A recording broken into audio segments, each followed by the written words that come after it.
Somewhere, someone must have thought it. Someone must have considered how things had changed and how they had not changed at all.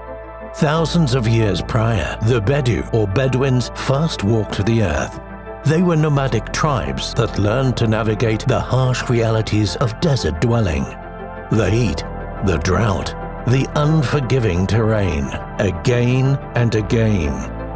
Now, thousands of years after the first BEDU roamed the deserts and traded one temporary home for another, humanity found itself in much the same position. But that had always been the case, hadn't it?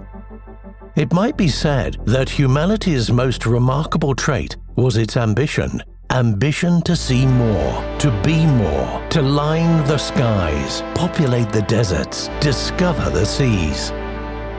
And now they were at it again. No one knows who first made the connection and started calling the first Mars explorers BEDU, but the parallels made the name inescapable. A group forever curious. There is a new mission in sight, except for this time, humanity's upcoming desert home was remarkably redder.